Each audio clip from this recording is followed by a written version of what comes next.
workers, Local 29, right here in Pittsburgh. From day one of this pandemic, me and my coworkers have been on the front lines. It's my job. There's no working from home. We've kept the lights on and the power running to communities throughout Western Pennsylvania. Every day I deal with our electrical grid, so I know how critical infrastructure is to our communities. That's why I'm so excited about Joe Biden's Build Back Better plan. Nearly everyone agrees that we need to modernize our roads, bridges, power grids, airports, and railroads. That we need to invest in new energy technologies and American-made manufacturing. But what President Biden is proposing isn't just an investment in infrastructure, it's an investment in good union jobs. It's an investment in good schools and strong communities. It is an investment in the future of so many forgotten paths in America. My brother teaches at Pine Richland High School in Gibsonia, just north of here, the same high school we both went to. The kind of investment Joe Biden is talking about would mean so much to his school and to his students, both now and in the years to come. For example, President Biden proposes a massive expansion of high-speed broadband, and that's critical to the health of so many small towns in this area. I've got 2 little kids at home myself, and I don't want to see them leave the area or even the state to find opportunities. The Build Back Better plan is directed at communities like mine. It's about opening up opportunities, revitalizing local businesses, and creating jobs. For decades, Pennsylvania was a global leader in manufacturing and good union jobs. It can be that way again, as President Biden has a solid plan to make that happen. I also don't want my kids growing up in a world where the threat of climate change hangs over their heads. That means investing in electrical vehicle charging infrastructures and all forms of clean power technology, so we can slash carbon emissions and create tens of thousands of green energy jobs. Union jobs. And that's exactly what President Biden is proposing. Here's another reason I'm so excited about this. I'm 100% a union guy. It is in my blood. The union changed my life, and it gave me opportunities I could never have dreamed of. Being a line worker isn't always easy, but thanks to my union, I enjoy a great paycheck, strong health and retirement benefits, and a voice on the job. Here's who else is a union guy, Joe Biden. And he said again and again, unions built the middle class. That's why his plan supports collective bargaining rights. It supports a living wage and making sure the taxpayer money goes to supporting American-made manufacturing. The men and women of the IBEW are ready to get to work, rebuilding our infrastructure, retooling our plants, and revitalizing our communities and the middle class. We're ready to build America back better.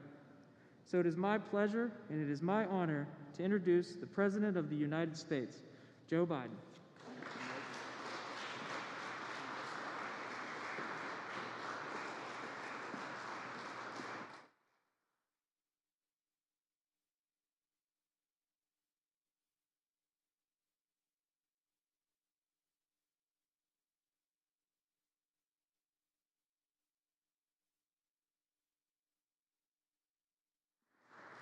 Thank you. Gov, Mike asked me, and say to Bobby, my good friend, he asked me back there, he said, "Do you ever get nervous?" And he said, because I got up this morning, made breakfast for my kids, so I got to introduce the president. And what I say to you, Mike, you did a heck of a job, but I'd get nervous if I had to get up in the middle of the night, climb up a telephone pole, replace in the middle of a storm a connection that knocked out everybody's electricity, put a transformer in. That's what would make me nervous. So what you did was really good. I couldn't do what you do, pal. I couldn't do what you do. And I want to, and it's true, Mike, you're a union guy. Me too. I got in trouble, but I don't make any apologies for it. I'm a union guy. I support unions. Unions built the middle class. It's about time they start to get a piece of the action. To all my colleagues, from the county executive to the mayor, to everyone that's here, I want to say thank you. Thank you, Congressman, for the passport in your district, and I appreciate being here. I'm honored to be with you. 2 years ago, I began my campaign here in Pittsburgh. saying I was running to rebuild the backbone of America. And today, I return as your president to lay out the vision of how I believe we do that, rebuild the backbone of America.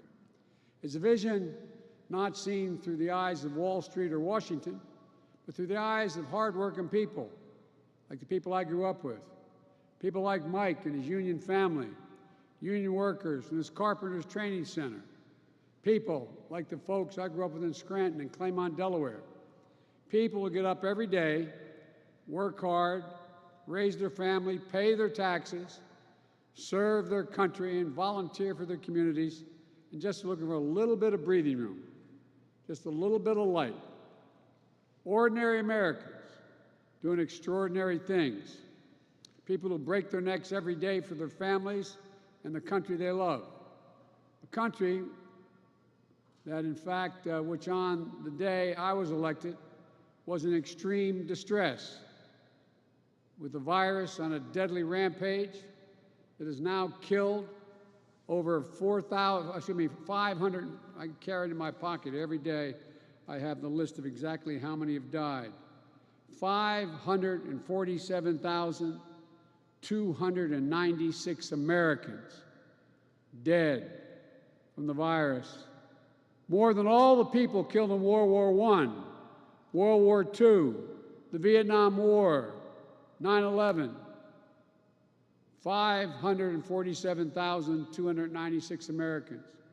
And an economy that left millions out of work and created so much anxiety.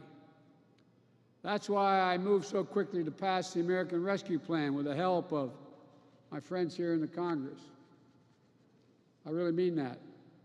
It didn't pass by a whole lot, but with the leadership of Connor and Bobby and the Mayor, you got it done. Because it was an emergency. We needed to act to save jobs, to save businesses, to save lives. And that's what we did. We're beginning to see the results. We're on our way to having given 200 million vaccination shots in the first 100 days of my presidency. When I said I'd get 100 million done, people thought it was a significant exaggeration. We're going to get 200 million done, twice the original goal, because of all the help of all of you. Leading economists are now predicting our economy will grow 6% this year. That's a rate we haven't seen in years and years. We can cut child poverty in half this year. With the American Rescue Plan, we're meeting immediate emergencies. Now it's time to rebuild. Even before the crisis we're now facing, those at the very top in America were doing very well, which is fine. They were doing great. But everyone else was falling behind. The pandemic only made the division so much worse and more obvious. Millions of Americans lost their jobs last year, while the wealthiest 1% of Americans saw their net worth increase by $4 trillion. Just goes to show you how distorted and unfair our economy has become. It wasn't always this way. Well, it's time to change that. I note parenthetically that I got criticized for giving tax breaks to middle class and poor folks this last time. I didn't hear that cry, you and cry, when we were doing the same thing. When Trump's tax bill passed, 83% of the money went to the top 1%. You know, this is not to target those who've made it, not to seek retribution. This is about opening opportunities for everybody else. And here's the truth. We all will do better when we all do well. It's time to build our economy from the bottom up and from the middle out, not the top down. That hadn't worked very well. For the economy overall, it hadn't worked. Because Wall Street didn't build this country. You great middle class built this country, and unions built the middle class. And it's time, and this time, when we rebuild the middle class, we're going to bring everybody along. Regardless of your background, your color, your religion, no matter, everybody gets to come along. So today, I'm proposing a plan for the nation that rewards work, not just rewards wealth. It builds a fair economy that gives everybody a chance to succeed. And it's going to create the strongest, most resilient, innovative economy in the world. It's not a plan that tinkers around the edges. It's a once-in-a-generation investment in America, unlike anything we've seen or done since we built the interstate highway system and the space race decades ago. In fact, it's the largest American jobs investment since World War II. It will create millions of jobs, good-paying jobs. It will grow the economy, make us more competitive around the world, promote our national security interests, and put us in a position to win the global competition with China in the upcoming years. It's big, yes. It's bold, yes. And we can get it done. It has two parts: the American Jobs Plan and the American Families Plan. Both are essential to our economic future. In a few weeks, I'll talk about the Americans' Family Plan, but today, I want to talk about the Americans' Jobs Plan.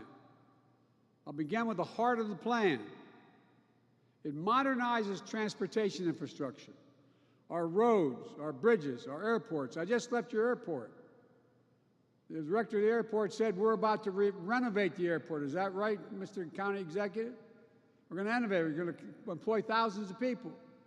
And she looked at me and said, I can't thank you enough for this plan.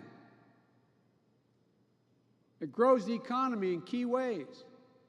It puts people to work to repair and upgrade that we badly need. It makes it easier and more efficient to move goods, to get to work, and to make us more competitive around the world. Some of you local officials know when someone wants to come in the area and a company wants to invest, what do they ask? Where's the first rail bed? How can I get to the railroad? What access to the interstate do I have? What's the water like? Tell me about it. It goes on and on. It's about infrastructure. The American Jobs Plan will modernize 20,000 miles of highways, roads, and main streets that are in difficult shape right now. It'll fix the nation's 10 most economically significant bridges in America that require replacement. Remember that bridge that went down? We got 10 most economically significant bridges with more commerce going across it that need to be replaced. We'll also repair 10,000 bridges, desperately needed upgrades to unclog traffic, keep people safe, and connect our cities, towns, and tribes across the country. The American Jobs Plan will build new rail corridors and transit lines, easing congestion, cutting pollution, slashing commute times, and opening up investment in communities that become connected to the cities and cities to the outskirts, where a lot of jobs are these days. It'll reduce the bottlenecks of commerce at our ports and our airports. The American Jobs Plan will lead to a transformational progress in our effort to tackle climate change with American jobs and American ingenuity, protect our community from billions of dollars of damage from historic superstorms, floods, wildfires, droughts, year after year, by making our infrastructure more secure and resilient and seizing incredible opportunities for American workers and American farmers in a clean energy future. Skilled workers, like one we just heard from, building a nationwide network of 500,000 charging stations, creating good-paying jobs by leading the world in the manufacturing and export of clean electric cars and trucks. We're going to provide tax incentives and point-of-sale rebates to help all American families afford clean vehicles of the future. The federal government owns an enormous fleet of vehicles, which are going to be transitioned to clean electric vehicles and hydrogen vehicles right here in the United States of America by American workers with American products. When we make all of these investments, we're going to make sure, as the executive order I signed early on, that we buy American. That means investing in American-based companies and American workers. Not a contract will go out that I control that will not go to a company that is an American company with American products all the way down the line and American workers. And we'll buy the goods we need from all of America. Communities that have historically been left out of these investments. Black, Latino, Asian American, Native Americans, rural, small businesses, entrepreneurs across the country. Look, today, up to 10 million homes in America and more than 400,000 schools and child care centers have pipes where they get their water from, pipes that are lead-based pipes, including pipes for drinking water. According to scientists, there is simply no safe exposure to lead for a child. Lead can slow development, cause learning behaviors, and hearing problems.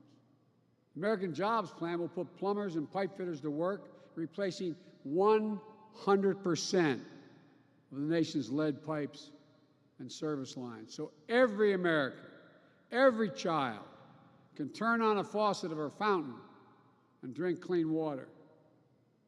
With each $5,000 investment, replacing a line that can mean up to $22,000 in health care costs saved. A chance to protect our children, help them learn and thrive. We can't delay. We can't delay another minute. It's long past due. You know, in America, where the early interest was in internet, this thing called the internet that we invested. We invented the early internet. It was invented here. Millions of Americans, though, lack access to reliable high-speed internet, including more than 35% of rural America. It's a disparity even more pronounced during this pandemic. American Jobs will make sure every single American has access to high-quality, affordable, high-speed internet for businesses, for schools. And when I say affordable, I mean it. Americans pay too much for internet service. We're going to drive down the price for families who have service now and make it easier for families who don't have affordable service to be able to get it now. As we saw in Texas and elsewhere, our electrical power and power grids are vulnerable to storms, catastrophic failures, and security lapses, with tragic results. My American Jobs Plan will put hundreds of thousands of people to work, line workers, electricians, and laborers, laying thousands of miles of transmission line, building a modern, resilient, and fully clean grid, and capping hundreds of thousands of literally orphan oil and gas wells that need to be cleaned up because they're abandoned, paying the same exact rate that a union man or woman would get having dug that well in the first place. We'll build, upgrade, and weatherize affordable, energy-efficient housing, commercial buildings for millions of Americans. Even before the pandemic, millions of working families faced enormous financial and personal strain trying to raise their kids and care for their parents at the same time, the so-called sandwich generation, or family members with disability. You got a child at home, you can't stay home from work to take care of that child unless you lose, the child's at risk, or you lose your job, or you have an elderly parent you're taking care of. And seniors and people with disabilities living independently feel that strain as well, but we know if they can remain independently living, they live longer. American Jobs Plan is going to help in big ways. It's going to extend access to quality, affordable home community-based care. Think of expanded vital services like programs for seniors. Or think of home care workers going into homes of seniors and people with disabilities, cooking meals, helping them get around their homes, and helping them be able to live more independently. For too long, caregivers who are disproportionately women and women of color and immigrants have been unseen, underpaid, and undervalued. This plan, along with the American Families Plan, changes that with better wages, benefits, and opportunities for millions of people who will be able to get to work in an economy that works for them. You know, decades ago, the United States government used to spend 2% of its GDP, its gross domestic product, on research and development. Today, we spend less than 1%. I think it's 0.7%. Here's why that matters. We're one of only a few major economies in the world whose public investment in research and development as a share of GDP has declined constantly over the last 25 years. And we've fallen back. The rest of the world is closing in and closing in fast. We can't allow this to continue. American Jobs Plan is the biggest increase in our federal non-defense research and development spending on record. It's going to boost America's innovative edge in markets where global leadership is up for grabs. Markets like battery technology, biotechnology, computer chips, clean energy, the competition with China in particular. Critics say we shouldn't spend this money. They ask, what do we get out of it? Well, they said the same thing when we first flew into space for the first time. They said the same thing. Well, pushing the frontiers led to big benefits back home. When NASA created Apollo's digital flight control system, unheard of at the time, it led to technologies that help us today to drive our cars and fly our planes. When NASA invented ways to keep food safe for the astronauts, it led to programs that have been used for decades to keep food safe in supermarkets. At least 2,000 products and services have been developed and commercialized as a result of American space exploration. GPS has helped us find each other. Computer chips allow us to see and talk to one another, even when we're separated by mountains and oceans, singing happy birthday and watching the first steps of that new baby grandchild, comforting each other when comfort is needed. Think about what it means to you and your loved ones. We just have to imagine again. I had a long discussion with Xi Jinping, leader of China, and he called to congratulate me. We spent 2 hours on the phone. And he said, and I was astonished, my national security team and the China experts who were on the line, he said, you've always said, Mr. President, that you can define America in one word, possibilities. That's who we are. In America, anything's possible. Like what we did with vaccines a decade ago that laid the foundation for COVID-19 vaccines we have today. Like we did when the interstate highway system that transformed the way we traveled, lived, worked, and developed. Americans could visit relatives anywhere in the country with just a family station wagon. Business here in Pittsburgh could load up a truck, get a product to Portland or Phoenix. To this day, about a quarter of all the miles Americans drive each year on one of those very original highways. Imagine what we can do, what's within our reach if we modernize those highways. You and your family could travel coast to coast without a single tank of gas on board a high-speed train. We can connect high-speed, affordable, reliable internet wherever you live. Imagine knowing that you are handing your children and grandchildren a country that will lead the world in producing clean energy technology and will need to address one of the biggest threats of our time. That's what we'll do. Altogether, along with the American Rescue Plan, the proposal I put forward will create millions of jobs, estimated by some Wall Street outfits over 18 million jobs over 4 years. good paying jobs. It also works to level the playing field, empower workers, and ensure that the new jobs are good jobs that you can raise a family on, and ensure free and fair choice to organize and bargain collectively. That's why my plan asks Congress to pass the Protecting the Right to Organize Act, the PRO Act, and send it to my desk. This plan is important, not only for what and how it builds, but also important to where we build. It includes everyone, regardless of your race or your zip code. Too often, economic growth and recovery is concentrated on the coast. Too often, investments have failed to meet the needs of marginalized communities left behind. There is talent, innovation everywhere. And this plan connects that talent through cities, small towns, rural communities, through our businesses and our universities, through our entrepreneurs, union workers, all across America. We have to move now. Because I'm convinced that if we act now, in 50 years, people are going to look back and say, this was the moment that America won the future. What I'm proposing is a one-time capital investment of roughly $2 trillion in America's future, spread largely over 8 years. It will generate historic job growth, historic economic growth, help businesses to compete internationally, create more revenue as well. They are among the highest value investments we can make in the nation, investing in our infrastructure.